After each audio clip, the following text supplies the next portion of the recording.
Welcome to LOA Today. I'm Walt Jason. With me today is life coach and LOA teacher Joel Elston. This is your daily dose of happy. We are so happy you decided to join us today. I just realized something, Joel. As the music was playing, it occurred to me, you've often expressed the opinion on the show, I'm happy to coach people about money. I'm happy to coach people about health and so forth. Don't ask me about relationships. We're now, for like the second week in a row, going to be talking about relationships. I know. That's kind of interesting. Yeah, I've evolved apparently. I guess. Yeah, that's a good thing. Yeah, it really is. I can tell you how to do relationships real well. Oh, I got you. Okay, yeah. Well, that's a good friend, you know. Self-implementation is not my strength, apparently. Well, this is actually a continuation of the interview I did earlier today with a guest named Lauren. I loved her name, Lauren Salon. I mean, that's like that just sounds. She sounds famous. She sounds like she should be. Yeah. And a fabulous interview. We had a great time. We did this We actually did a 60-minute show in 90 minutes.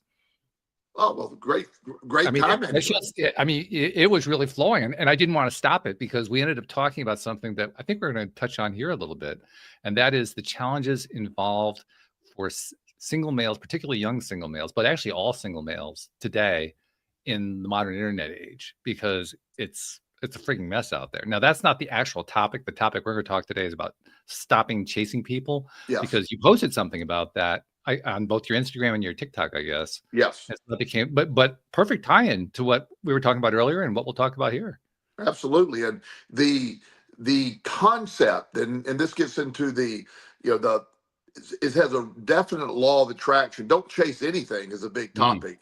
When you chase something too hard, it runs from you. If you want something too bad, you can't get it. But this is more of a talking about relationships or talking about friendships or whatever. But when you get into a situation where you're the chaser, it's a needy. You're needy, and that's the energy you're putting out. And for you to chase, somebody pretty much has to be running. It's that concept.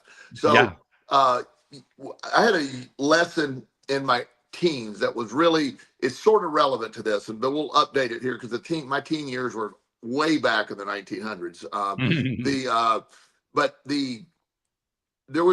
I had no trouble. I was grateful. I had a lot of dates. I dated a lot of girls. There was one girl in particular that I had a major crush on throughout high school. She was just, in my mind, that was it. So I noticed, and this is not healthy stuff, but I noticed the dynamic. So, I would go out with pretty much somebody every week, and it was like, okay, great, or whatever.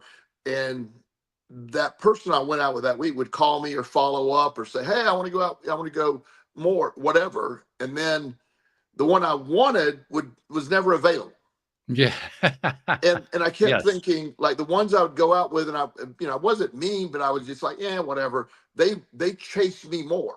I'm chasing this one girl, and it's like, oh my gosh, I started to notice that dynamic. And so I was wondering why everybody I went out with was just, the girls would call me, they would leave notes on my car, and the one I wanted to go out with just ignored me.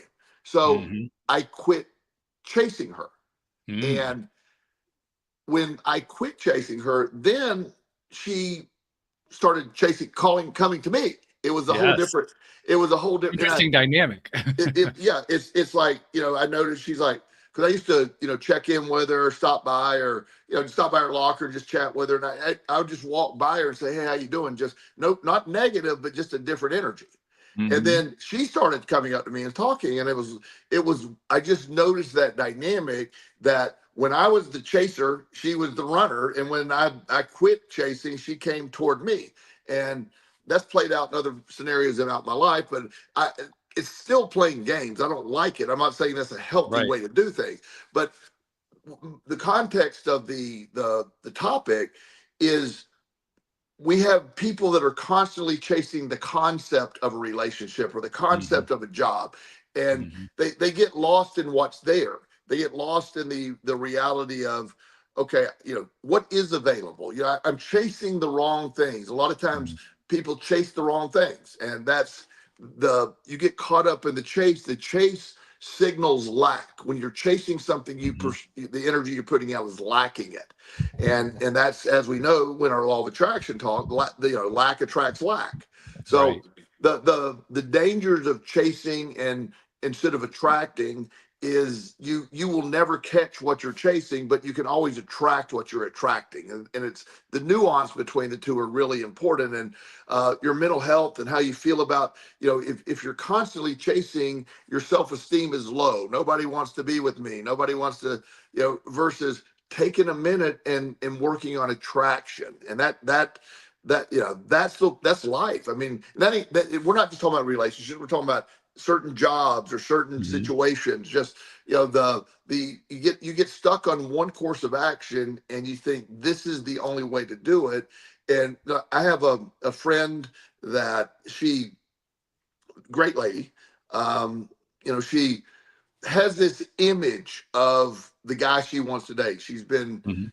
divorced for a while. She has two kids. It's a great person. She has a good job, but she keeps chasing this image of what a relationship she could look like. Her best friend has, and she doesn't like it when I point out. I won't mention her name, but her best friend has a really good relationship with a man, and Mhm.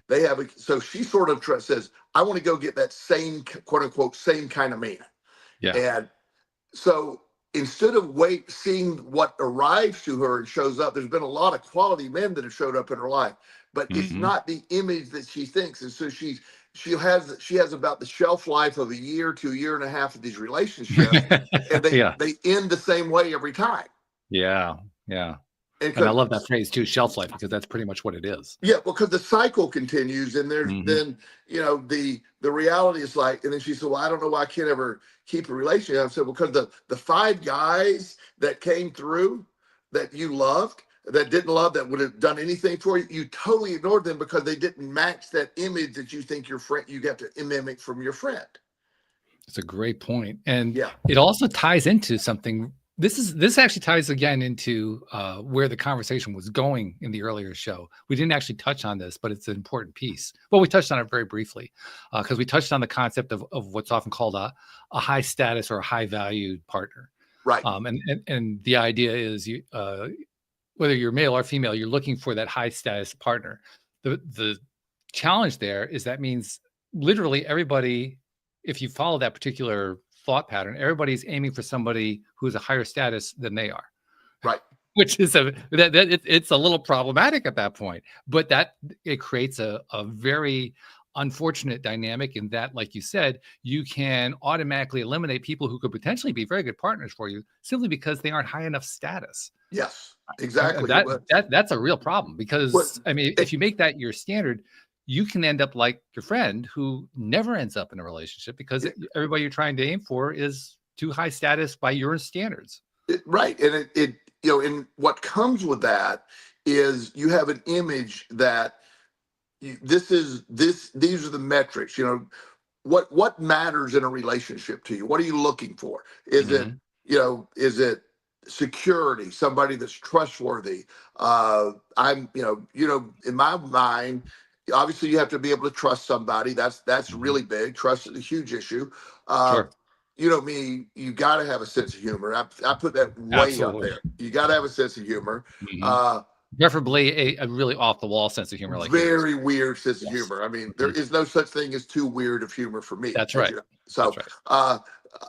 not that this is a main thing for me per se, but the idea that they have the ability to take care of themselves. And, Oh, yes. you know, what I mean by that, it isn't, and I don't want to be disparaging to anyone, but I don't want somebody because I have some means and some money that's just there for that. Mm. You know what I'm saying? So somebody that has the ability, not they don't have, I obviously, if I ever, which by the way, is not happy for ever marry anybody, I, Mm. everything's fine with that. But I don't want someone that's just hanging out just to get the money part or just thinking they're going to get Yes. the money part. That's a sort of, so I'm making sure that trustworthy. I love intelligent people. I, I would love somebody smarter than me. I Mm. love that. I like people that are very smart, and I recognize. I know some people that, I have my areas of expertise I am smart in, but I like Oh yeah. somebody, they could be smarter than me in another area. I like that. Mm. Mhm. Yeah, so Alexa thoughts, I said Alexa apparently. But Well, she has her opinion too. I mean, that's a yeah, great she, I don't think well, her statement was, I don't know, I'm not sure if I can help you with that. And I'm like, well, That's probably a fair truth. yeah, Right, clearly you just right there. cannot, Thank you, Alexa. Alexa, for telling us the truth. Yeah. Yes. but so when you chase an image or you chase an idea, uh you get stuck in the chase, and not you often, because of the chase, you miss what is there, what is Yes. Exactly. available. Yeah. It's an interesting point about the chase, because that actually does come up in a moderately positive way in a lot of the teachings that go out to single men today. Ah, And the way it's presented is it's kind of on the one hand, on the other hand, okay? right, Because they definitely promote the idea you don't want to be needy, you don't want to be chasing, you want to attract. right, They don't actually necessarily say it as attract, but that's pretty much what they mean. right. However, there's also, you made reference earlier to what was the word you used to describe it? Manipulation, I think it was. Like you can be manipulative. The experience that you had with the young woman who you had gone out with some dates on some dates with her, and you were really interested in her, and she was not showing interest, so you stopped showing interest, and all of a Yeah. sudden she's interested. That's a very common effect that happens quite a bit. Yes. Yes. And there are a lot of teachers in the male single male realm who teach that as an actual thing to do. They label it as either a boomerang or as a push pull. And Right. what they're basically saying is, don't always come on to her, take your energy away, show disinterest and so forth, and then flip back and forth between showing interest, not showing interest, show interest, which is manipulative. But And it also does have a positive, attractive effect. it has an attractive effect, but stuff like that, to me, as who I am today, healed as I am in the life I Yeah, have today, that's way too confusing for me. I hear you. Yeah, I mean, I It can't doesn't keep. also doesn't work well for the ADHD, right? Yeah, no, I just can't keep up. So, but here's a mini example of that. Like, I am constantly baffled by, and again, I work with females and males, the 22-year-old females and the 25 and under males. Kind of, that's sort of my wheelhouse. And just everything from, I texted them and they took 25 minutes to respond. Yeah, So I am not going to respond until after 25 minutes. exactly. Oh yeah, yeah. And I'm like, how do you keep up with that? Just answer them. Just, yeah, just You have answer to have a them. timer just to keep your relationship going. Yeah, yeah, and you have this. Some people get into this thing. If you care about somebody or your friends, it's like, why? Well, I got to wait for them to text. Or Mhm. I'm not texting them because I've texted for. I don't. How do you even remember that? I'm too busy doing life to. It's like, now I've had friends, and not relationship, but just friends. Like, I realize, okay, I've texted you 5 times in a row with no response. I need to figure out what's going on. Are you okay? But Mhm. I'm not getting into the keeping score, or somehow that I need to play aloof. It's just, those are the things that they may work, but at the end of the day, they're not a foundation for it's all part of manipulation. You would not want any relationship built on manipulation. Right. The moment that communication becomes manipulative, it's no longer communication of the kind that you want it to be. Right. It is a form of communication.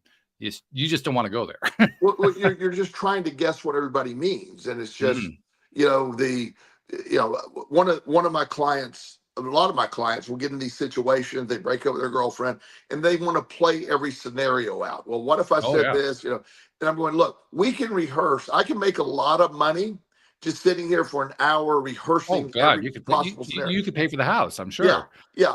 But I am not going to. That's not. It doesn't matter, because you can never rehearse it and get it right.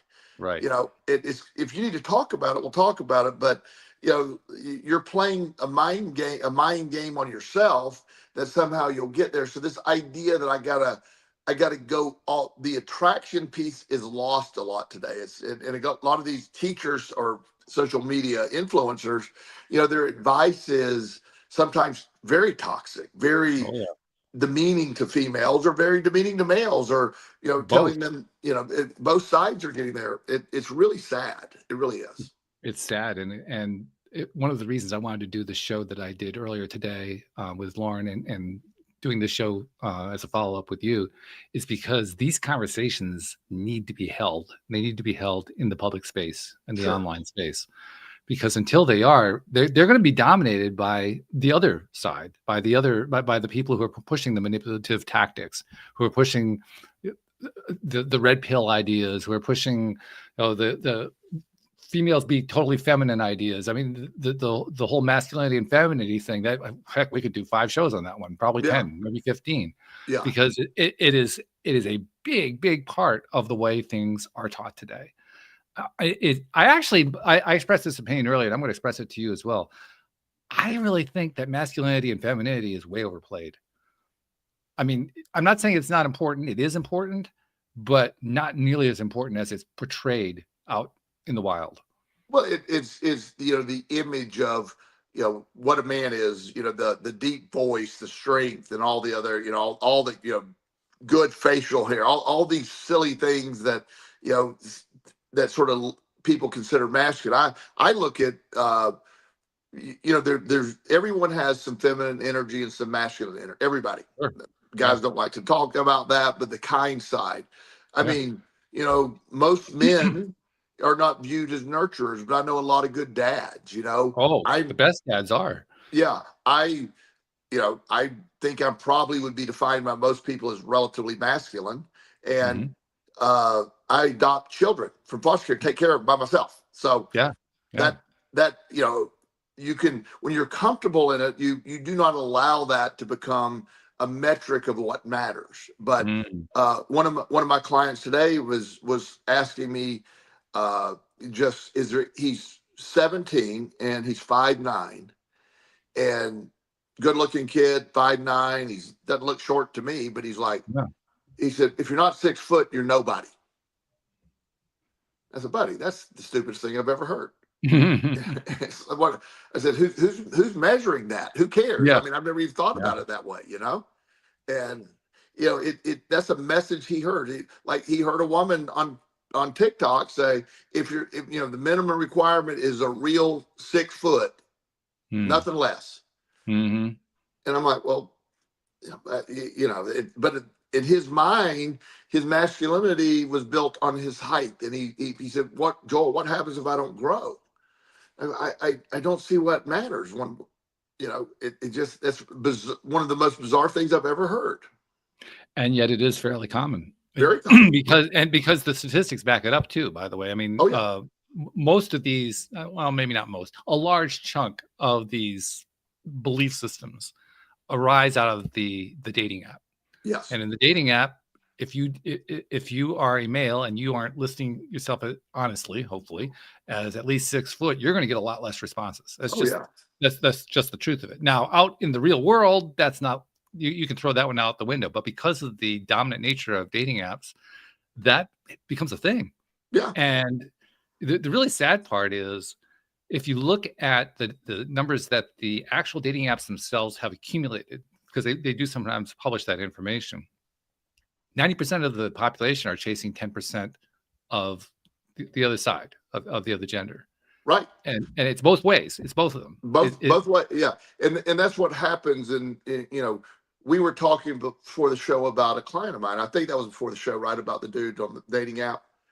I believe so. Yes. Yeah, we did. Yeah. Okay. Well, if it's repetitive, we apologize in advance. Walt and I have conversation before the show, and then we jump right into the show. So I don't. And we have trouble keeping them apart. I mean.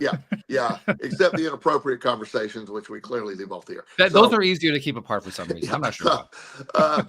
But I have this client. He's an outstanding man. He makes $250,000 a year. He's 28 years old.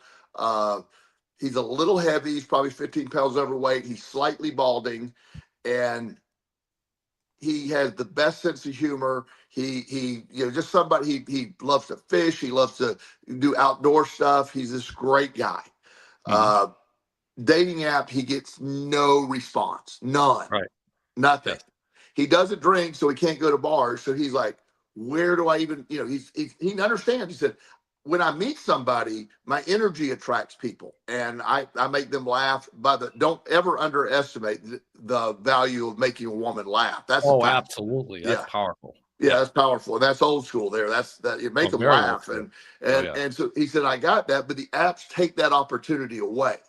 Mhm. And like he said, when I listen, I'm 5'8", I'm this, I'm that, and he said, just crickets. Nobody.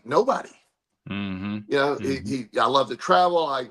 All the stuff. He likes to cook. He likes to, and he says, I'm just not into working out. I'm not that kind of guy.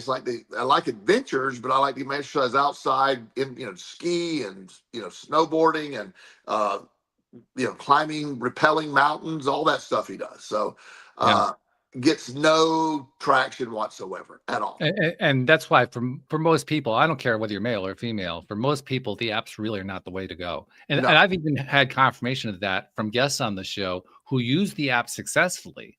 They have actually met their partners through the apps. Well, even they will say, no, I wouldn't recommend going through the apps for the very reasons that we're talking about.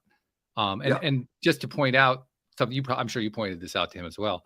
But for those who are asking themselves, okay, if I'm something similar to this young man and I have similar issues, so I'm not getting attention on the apps, what can I do? The creative thing to do is to ask yourself, what are my interests? Identify them, and then find something in that interest. And the nice thing is, some of the things that you mentioned that he was into are great for finding women. I mean, there were a few of them there that was like, if he went to events about that, they'd all be women. There wouldn't be that many men there. Yeah. Well, there's a great example of I have a 24-year-old client. One of my favorite people in the world. He has Asperger's, but he's brilliant. He's a genius. He's going to be eventually. He is in process of becoming a nuclear engineer.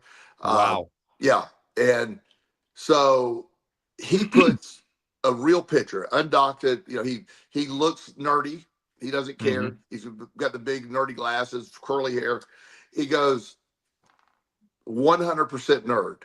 And then he starts listing, I am a geek. I'm into anime. I love comic books. I play Magic the Gathering. And he just lists it. He lays it all out there. He said, I'm not that attractive. I'm not that fun to be around. He gets tons. Of responses. Really interesting. Yeah. He just goes all in. And at first I'm like, that sounds pretty negative. He goes, Joel, it's not I'm all truth. He said, I'm a happy person, but let's not try to present something I'm not. And he said, I am not a 10. I'm not expecting 10s to reply to me.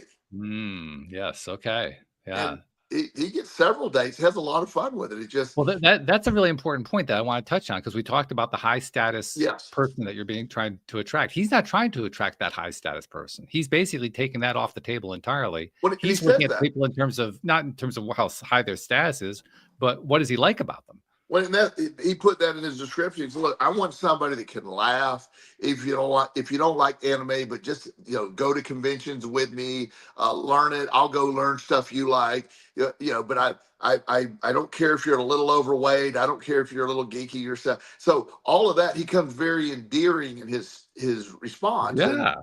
And a lot of women are going through the same thing. I see 90% of my clients are male. So I don't have a bias toward their opinion, but the females go through the same thing in a little bit different way. And the premise that you're always expected to, I can't date anybody below 6 feet if you're a woman, or they have to have this look, or they have to have this kind of car. Again, this guy's going to be a nuclear engineer and probably make $700,000 a year in his first job. I mean, it's that, and he has very proud of his Toyota Corolla that has 340,000 miles. Yeah. Oh my goodness. He said, and he picks his own car. He loves dabbling his own car. He said, my goal is to put $1 million. If you're worried about my Corolla, wrong guy. That's also a very confident guy, and it brings in a really important point here about the role of confidence, not just in relationships, but in that stop chasing things. Because you don't really stop chasing things unless you're confident. If you don't feel confident, you're going to want to chase because you don't feel like you can get it any other way. Well, But and if yes, you feel confident, then that gives you the ability and the justification to say, well, yeah, I can wait to attract something because I'm confident that I'm going to get what I need. yes. And again, with the one of the antidotes to the need of the desperate chase, or I need to Mm, find somebody, or I'm lonely. As long as you're programming that inner dialogue to match that, then the chasing seems necessary. yeah, exactly. Versus understanding then, and the becoming authentic and being able to realize, that this is going to be okay. But everything, again, social media makes everything an immediate crisis. If you don't find your woman, because there's 10% of the women that will only date whatever your stat was there, and the guys are, the young guys are like, I have no shot. I don't have any shot here whatsoever. Mm-hmm. Mm-hmm.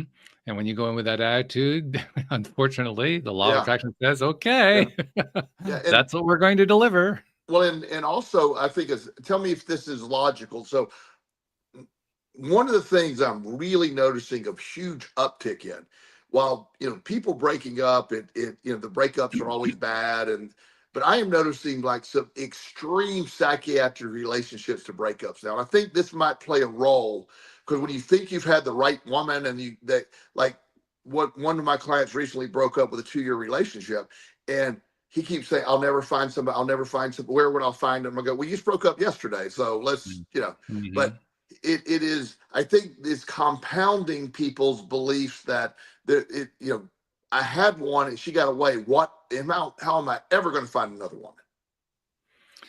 And I believe a big piece of this is the fact that confidence isn't something that just gets handed to us. We learn it through our life experiences. Yes. And one of the ways we learn it through our life experiences is by going through things like breakups. Yes. The breakups are, especially that first one. We've talked about that one before, right? Oh, That it's terrible. first breakup is Brutal. absolutely the worst. Yeah. It's horrible. But after you've been broken up with, 10, 15, 20 times, after a while, you say, oh, okay, well, there's another one. Big deal. It just doesn't bother you as much. And it's because your confidence has gotten bigger. You feel like you feel more secure in who you are. Yes. You can Yes. still have other confidence issues, but that one, Yeah. it starts to fill in some gaps just by going through all that. I know my last breakup wasn't that long ago, and I mourned for what I told you about, like 15, 20 seconds or 30. I forget. It was quick. It was that long, huh? Okay. Yeah. I was like, yeah, okay, that's sad. And then moved on. It's like, but no disrespect. I don't being disrespectful. It was a little more than that. But I also, the reason I broke up and all that was there was just no other option. And so the idea that moving forward was going to be the thing, but it does, I don't sit there and think about it, because when I'm interested in another relationship, I have no doubt I'll find one. It's that it's just not interested right now, but I will if I want to. Yeah. So the point is that there's actually a good side to going through all this, because that's one of the ways we gain confidence. Yes, There are completely. other ways, of course, that we can gain confidence. And I want to touch on those because I believe that self-confidence / self-love / self-esteem, whatever self-dash that you want to put together, there are like 20 words you can put after that Right. self-hyphen. But whatever one you want to label it with, that's probably the best thing we can build, whatever way we can. And the reason I say that is the more of that we have, not only are we less likely to chase, but we're also likely to feel good in the process. Yes. And we both know how important it is to feel good to attract what you want in life. If you're not feeling good, you're not going to attract it. Absolutely. And that your emotions dictate what you're attracting. That's the signals you're sending out to the universe. If you're not feeling Right. good, you're going to send that out there. And if it's not feeling good about relationships, that's going to be a repetitive pattern. Exactly. So it really behooves us to build that self-esteem piece. So let's talk about that a little bit. What helps us to build self-confidence, self-love, self-esteem? And I think there are both things that we can do and things that we can avoid. There are two different aspects to this. But where would you take it first? Well, one of the things, and this suggestion is never taken, by the way, I'll let you know, it's probably the most powerful suggestion. Get off the damn social media. Ah. Yeah, Mhm. because you're looking at the standard right there. You're lowering yourself, thinking, I don't look like that. Half the people that look like that don't really look like Don't that. look like that. Yeah. Yeah, but you're in your mind, you're thinking everybody's perfect. They got perfect teeth. They got perfect bodies. They got perfect So there's a programming out there that unless you're perfect, you're not in the arena at all. So social media could be one thing. Now, since nobody takes that suggestion, so let's. Well, we had to put it out there. I mean, it's just kind of a requirement. Yeah. It's like, okay, that's step one if you could. But the other thing is, look at reality. Do your own checklist. I'm a good person. I do care about people. Start doing your own internal dialogue, because any lack of self-esteem or any of the self-dash is taking place in the subconscious portion of your brain. So the programming there comes from something. You've been embarrassed, you've been rejected, so you feel less than, and that the root of that is programmed in the subconscious. And as we talk about frequently, the only access to the subconscious is through repetitive reframing. That's the only access. You have to, the conscious brain, I could change my opinion instantly. It's like, oh, okay, I don't want. But if it's stored subconsciously, I can't flip that switch directly, but I can, it is that reprogramming, reframing, that stopping the internal dialogue that I talk about constantly, that is supporting the negative things. So you work on that internal dialogue. That's a slower process, but you reward it with evidence as well, where, I am generally, I know for me, I'm honest. I care about people. I do philanthropic things. I can go through I'm not trying to brag, but I'm saying I have these things that I know to be true. Now, there was a time in my life where none of that was true at all, but it's true now. And so, you can work on that by reprogramming. Also, when you journaling, I know you're a big fan of mirror work, and mirror work can also access that real well, from what I'm understanding. And it's actually a way to quickly accelerate self-esteem growth. Yes, it's brutal in its own way, but it pays off. It pays. Yes, dividends. And that's, and I like your term. It's probably an accelerator of the process as well. Right.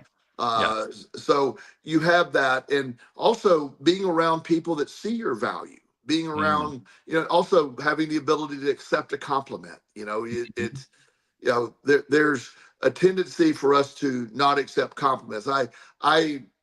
Anytime a client is doing really well and they've changed their life, and a young man told me this the other day. He graduated college, and he sent me a very nice text, and he said, I couldn't have done this without you. And my standard response is, thank you, but you did the hard work. Right. Like turning about him, which is my standard response to that. And it's true. He said, can you just shut up and take the compliment? Which is also a very good point. And I said, yes, thank you very much. I appreciate you pointing that out. He said, I did the work, but it wasn't possible without you. So that's appreciation. That's so appreciation. So don't block that. A lot of people are worried about arrogance or whatever. Don't worry. Have that true view of yourself. And if you need to work on some things, like, in general, there was a time when, back in the middle of my gambling addiction, there was a really easy way to tell if I was lying. My lips were moving. So yeah. There was no truth coming out back in the day. I was just lying for the sake of lying, but in today's world, if I tell you yes, it's yes. And I'll also be glad to tell you no if it's no. But there isn't any of that going on, and so you when you do your self-inventory and the improvement you've done, you can also use those as tools of evidence to help support the reprogramming we're trying to do. Right. And a lot of this stuff can even be in childhood. We have a lot of damage that takes place in childhood. We've talked about that before. But working on self-esteem, it requires self-reflection. It requires the ability to stop the negative thinking patterns, the illogical thinking patterns, and the false the false memories that are supporting that. And, Mhm. well, no, nobody likes me, or she rejected me. And, we all get rejected. And, one of my best friends growing up, he amazed me. Everywhere we would go, we'd go to concerts, we'd go to bars, and this guy ended up, and he was average looking guy. He ended up with a girl every single time. He was Oh the yeah. he was the master. He was just, we at I first I had a was like, friend like that too. I know exactly what you mean. yeah, And it's both educational and intimidating at the same time to be out yeah, with somebody like that. yeah. And he clearly, and is his own, he's an average looking guy. Mhm. He's out with a group of guys, and probably the least attractive guy in the group, and picked up most women. And Right. and so he was very confident. He talked to them very confidently.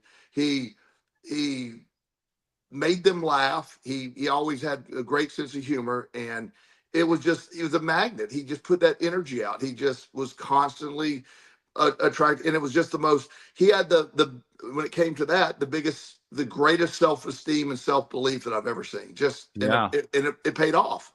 Yeah. And it was probably at such a level he didn't even have to think about it. It was It, just natural to him. Yeah, and Yeah. and today, like law of attractions, obviously I was not doing law of attraction back then, or understanding it. I was doing it, wasn't understanding it. Just not the way you wanted. Yeah, I was doing it was the exact opposite of what I was trying to accomplish.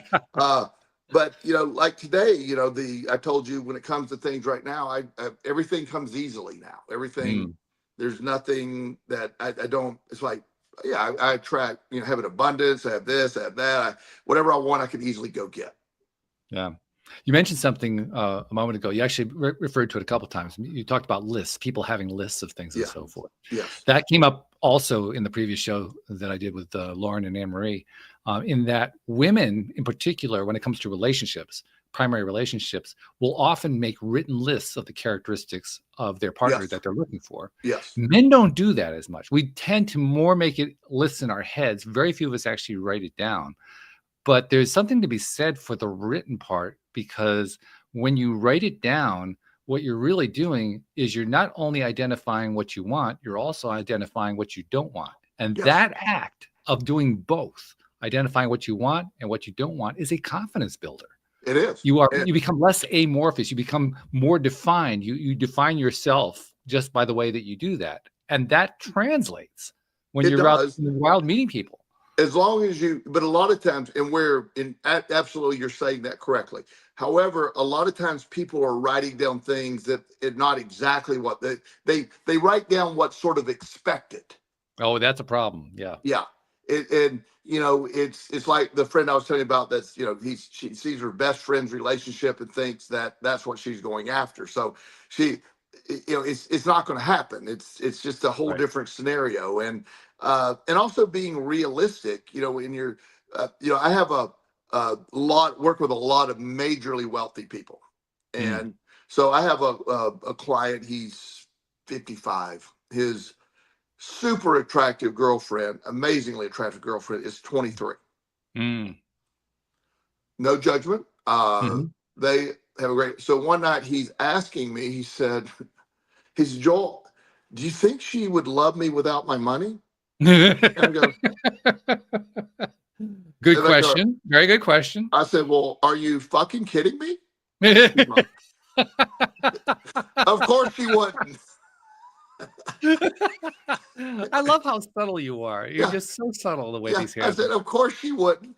And I said, there's nothing wrong with that. Let's understand your value and the ability to provide. You're a nice guy. You provide security.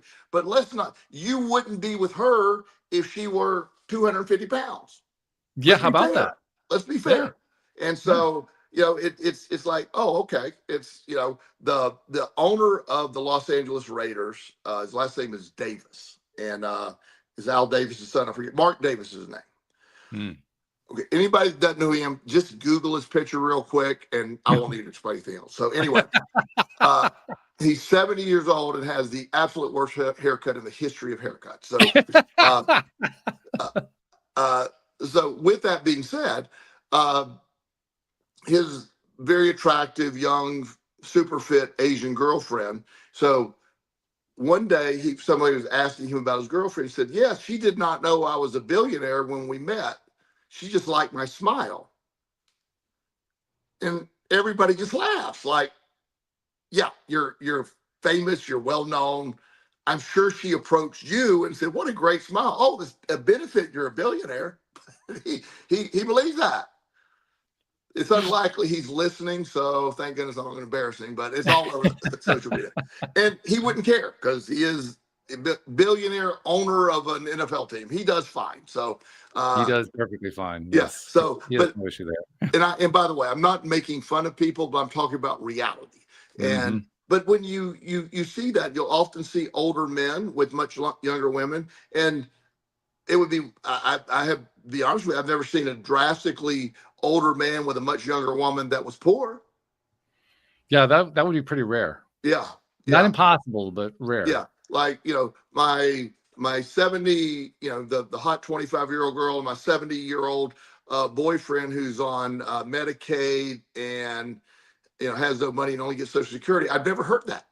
Yeah, in fact, as you spell it out that clearly, it makes it really obvious about why we don't hear it very often. Yeah. So, and again, but you also have to understand what matters. And in fact, in a survey, if I don't know where you're going down this path, I'd pull the survey up.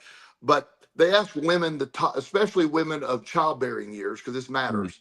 The top 5 things they're looking for in a man. And the first one, it isn't being rich, but the ability to provide.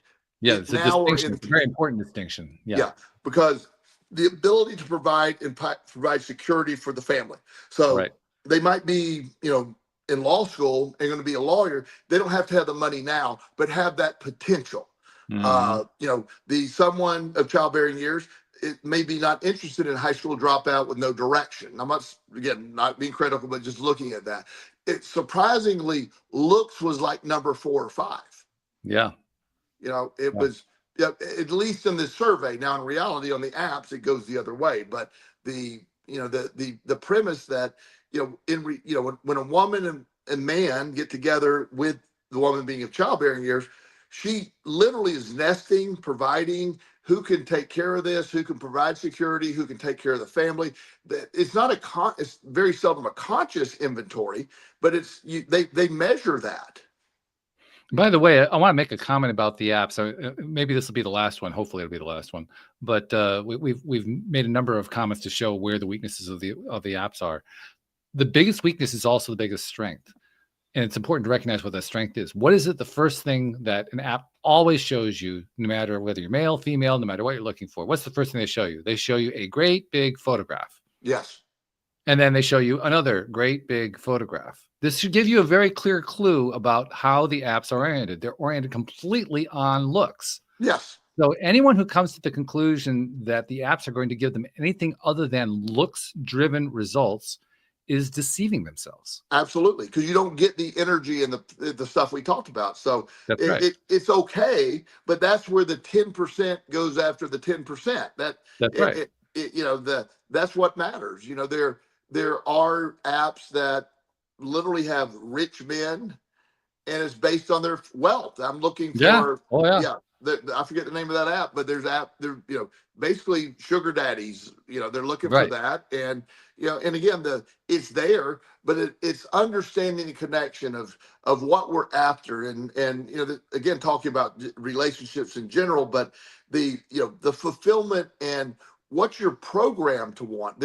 We have an instinctive, like, who would not want someone that's very loyal, that would be there no matter what, that shows up and no matter what happens, and I trust this person completely. They will provide for our kids, all that. That seems like, wow, that's just it.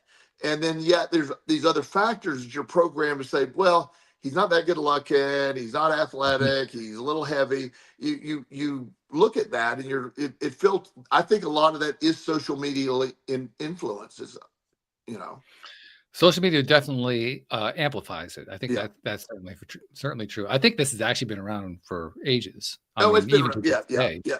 The amplification is more my point. And and there's a guy that was doing street interviews with, they just asking random young ladies, what's the minimum amount of tell me the minimum requirements for your future husband. Oh, okay. And I don't know if he was obviously not a scientific study, but so this one stood out in mind. She's a bigger woman, and she's like, he has to be at least 6'1". He has to make at least $400,000 a year. Woo! He has, and she went through the list, and the guy's not making commentary. He's just, but I'm thinking, wow, Good luck that's with that. good luck. But in her mind is a minimum number of like, the odds of finding, I don't know the statistics of finding a male under 30 making 400 grand a year. It's not good. It's pretty low. Yeah. It's pretty low. Yeah. Yeah. Don't quit your day job. Yeah. And another thing too, like young people get the idea that everybody is going to be Mr. Beast and make $400 million a year on social media. It's money gets diluted. When they realize, I got to go get a job at the grocery store making $17 an hour, and that's a good wage at the grocery store, and it's not the same thing. So there's just a lot of, we live in times where there's a lot of distorted views and images, and it affects how we're feeling, what we are chasing. So we're chasing something often that doesn't even exist. That's a really great point. And it's so easily overlooked, because I think people do overlook the fact that the stuff they're asking for doesn't really exist out there. They're dreaming so high pie in the sky that they make it impossible for themselves to succeed. Yes. And it raises a very interesting question in my mind, which is, to what degree is our subconscious mind driving that? I'm a believer your subconscious mind drives everything. True enough. It is the solution. It's the problem and the solution, your subconscious mind, almost always. So, Yeah. but again, not to keep constantly blaming social media. Social media amplifies that through the subconscious brain as well. Yeah, it does. And it does it very effectively. Yes. Yeah. Designed to just keep pressing those hot buttons over and over and over. Yeah. And you look at it, and it's normal to have a $250,000 Porsche, a house on the lake, and not have to work somehow, and you're 26 years old. It's just that's normal. Yeah. And interesting how it shapes our lives in general. The need for a relationship, the need to procreate, the need to have family and so forth. A lot of people feel that need. It's very dominant. And yet, look at all the different ways we find to distort it to the point that we distort our lives. Yes. And it shows up in patterns that play out over and over again in our lives. So look at how many times we've talked about people who they keep making the same mistake with dating partners. Yes. And they keep dating the same people over and over again. Different face, but basically the same person over and over and over again. And it takes a therapist or a coach sometimes to point out, you're doing this. We don't even notice it. No, it seems normal. I did this to a friend, I don't know, this 15 years ago, 10 years ago. He had that pattern, and it is, this is sort of cruel. He would date these women, and he'd find the same basic woman, and usually almost always a little over a year, they'd break up. And usually a very dramatic screaming breakup, and police sometimes had to be involved, kind of thing. So he had 3 of those in a row. So of course he met the new woman, who was nothing like the other women, of course. Of course, yes. Yeah. And so I basically, I had 3 other friends. I said, look, I'm going to write down a date, and let's see who gets closest to the police being called breakup, and so we all wrote down the date, and I put, and I forget the date itself, but I put like 1 year and 3 days, because that was the average of the last. Walt, I wish I had my friends here to literally, the police were called at 12:05 a.m. on that date, and the breakup happened. Wow. Yeah. It happened the same way as the other, because and he's a good friend. He actually stopped doing that and is in a great Good for him. relationship now. But he identified after that, when, especially after I told him, we picked the date. Mm. It's so conditioned in us. We pick the date, and he said, I got to do something differently. So, when you keep saying, oh, this is the picture of what I want, it's like, this lady that she's a librarian, and she came to me a couple years ago, and she said, look, I keep getting in relationships, and she makes probably 80 grand a year, good money for a librarian, I guess. And she said, I struggle constantly financially.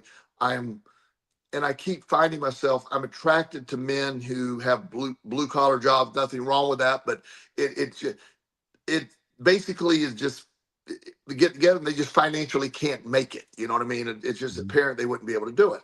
And I said, okay, so your metric that you're looking for is to date somebody or find somebody more able to provide if you're going to have kids and all that. And she goes, yeah. But yet she kept going out on dates with the same guy. And I said, so she said, I met this guy, and he's really nice. He likes dogs. He likes this. He wants to have kids. And I said, look, not that we're making the same thing, but I'm going by your goals. What does he do for a living? And it's like, she didn't want to tell me, and goes, well, he works at Cabela's. It's a sporting goods place. Okay. Nothing wrong with that. I said, is he the owner or manager of the Cabela's? And she goes, no. I said, so again, no problem dating him. I'm glad you can date him. But remember, your goal was to date somebody. And she said, I know, that's the problem. I'm stuck in this wheelhouse because the other guys, because we talked about ways she can meet people that are more successful, the areas to go. She said, but I end up just sort of dating the same guy. And the realization, I mean, I saw her for a while and she left. I don't know the outcome of that, but it was almost an addiction to some level. It probably is an addiction, although I would say that it's an addiction to an aspect of herself. What that aspect is, I don't know. I mean, we'd have to know more about what her particulars were. Yes. But nevertheless, anytime that we exhibit a repetitive pattern, there's something in us that matches up with that pattern. That's why we're attracted to it in the first place. Yes. I angered a friend years ago. I forgot her third boyfriend she was madly in love with that broke up with her at the 2-year mark. His name was Kevin. And so when she started dating, I met the new guy, and she said, I saw her later, and she said, what did you think of my date? I go, you mean Kevin 2? Is that Kevin number 2? 2.0, yeah. Yeah, that didn't fly well with her whatsoever. I wouldn't think. No, that would not fly well. Yeah. Even though it ended up the same way Kevin 1 did. So, But it isn't about making fun of people, but these are things, the patterns, and the chasing and the belief systems that are out there. And that's why your earlier podcast with your guests ties directly into this concept, because the programming and the subconscious programming of our belief system that keeps us stuck in these cycles. Dating is far worse than it was, in my mind, from what I'm seeing from my profession, than it was even 10 years ago. Oh, I agree with that. Certainly. Well, it's definitely different from say 20, 30 years ago, because we now have the internet with the dating apps and all the social media and all that stuff. And yeah, I think that a lot of the I'll group them as toxic, which is a very negative label, but it's just my way of saying the stuff that does not serve us well in terms of trying to find appropriate people to be in relationship with. Right. That toxic pool of stuff has been around for generations.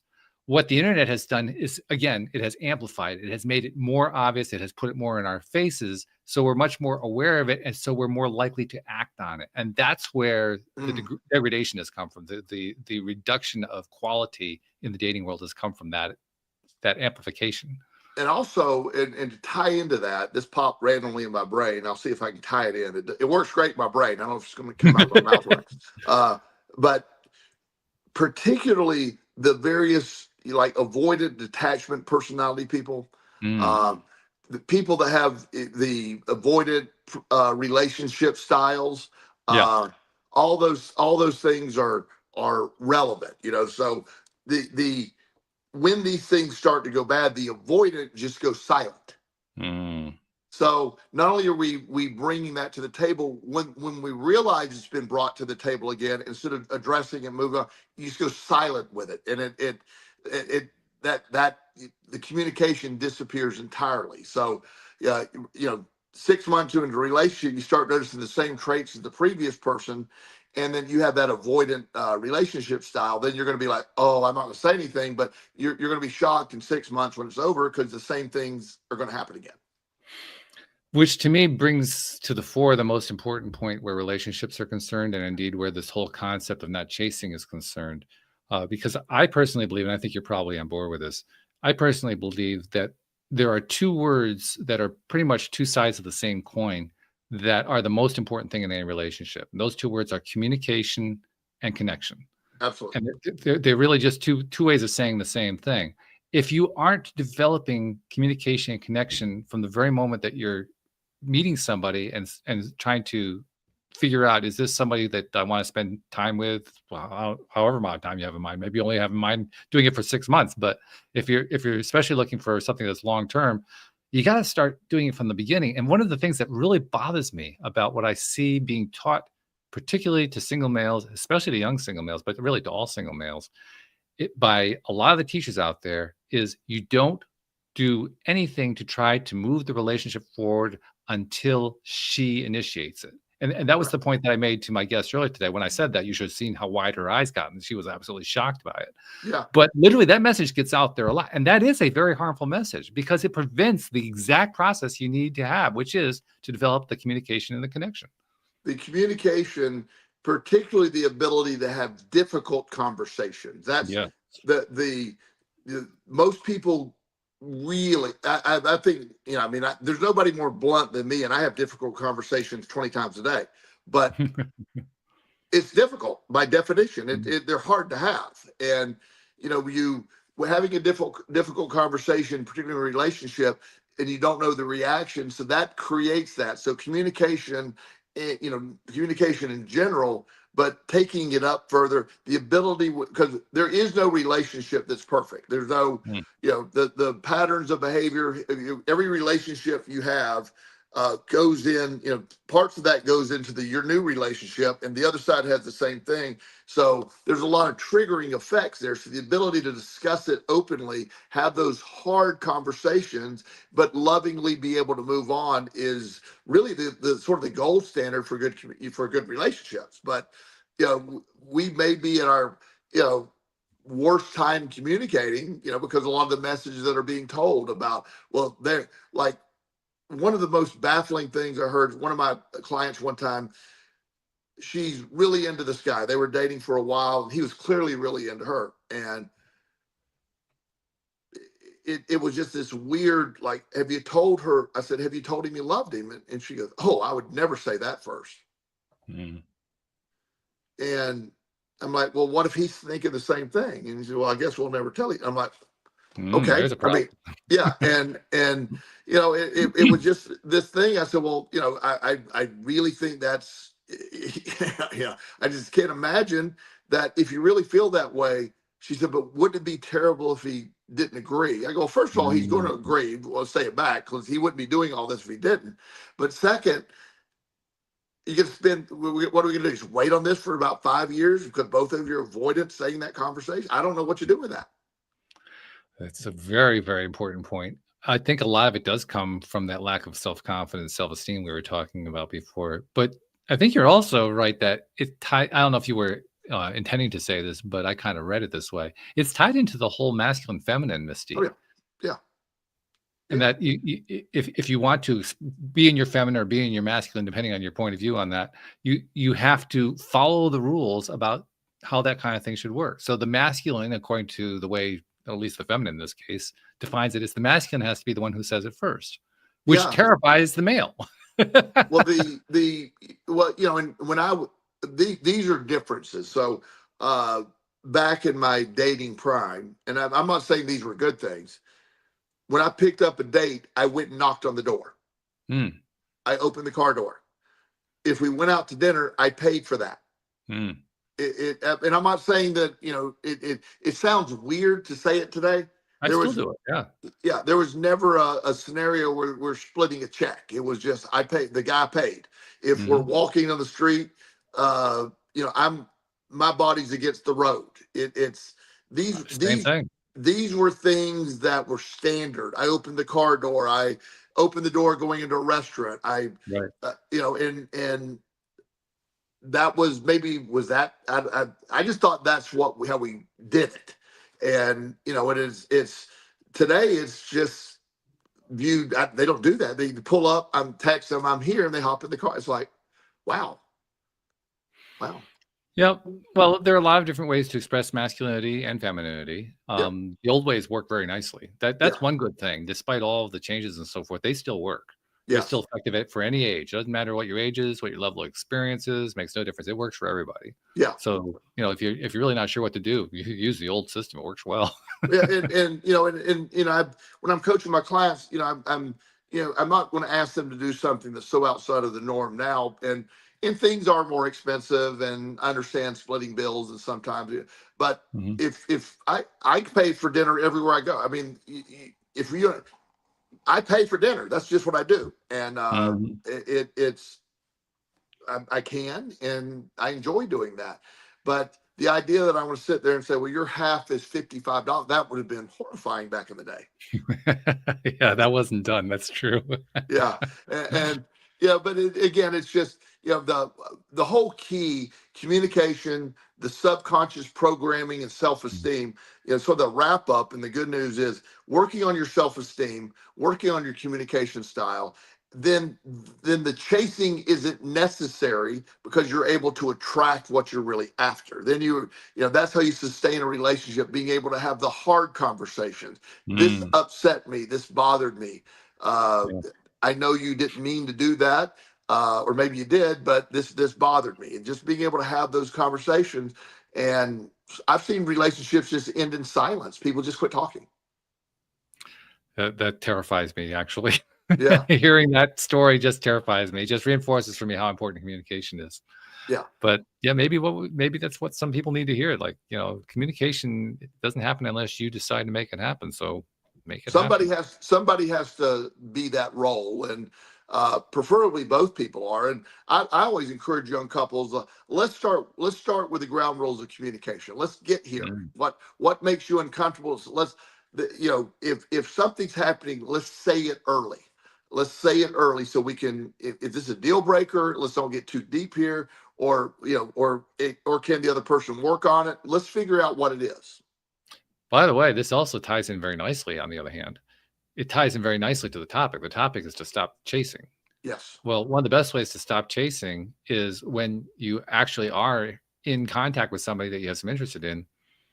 Communication, great Yeah. way to make sure you don't ever have to chase again. Well, I like to have, I've had back in the day some crazy breakups, but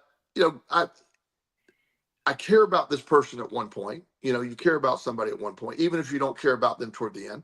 If you're lost, you're not in love anymore. But the ability to end kindly, to have feelings about, that, be able to discuss it.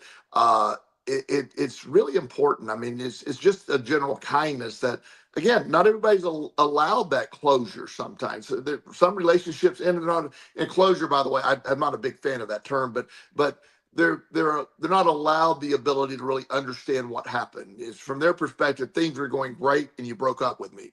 Can I know why? Yeah, I love actually the other term you use, kindness. So Okay. we could have done a large chunk of the show on that. We didn't even touch on that one. Yes. So maybe we can Yeah. save that for another day. But kindness Absolutely. is huge. It's way underrated today. Oh, Way and being kind to everybody. It's just, kindness right now it's wild, but how unkind so many people are today. It's just, It's astonishing. yeah. And I'm not affected by that generally. I as you know, I speak to everybody. I smile. I could Mhm. care less if anybody speaks back. Me, I just keep walking around smiling. And some people do, some people don't. And I'm not doing it for them. I'm doing it for me. Yeah, very important point. Well, good stuff. I like the way we did the follow-up to the previous show. I love the topic. It was a good topic. And thanks for posting that so that we have it as a topic. It was very much appreciated. Fantastic. Well, I'll see you next week. All right. We'll see all of our podcast listeners everywhere next time here on LOA Today. Goodbye, everybody.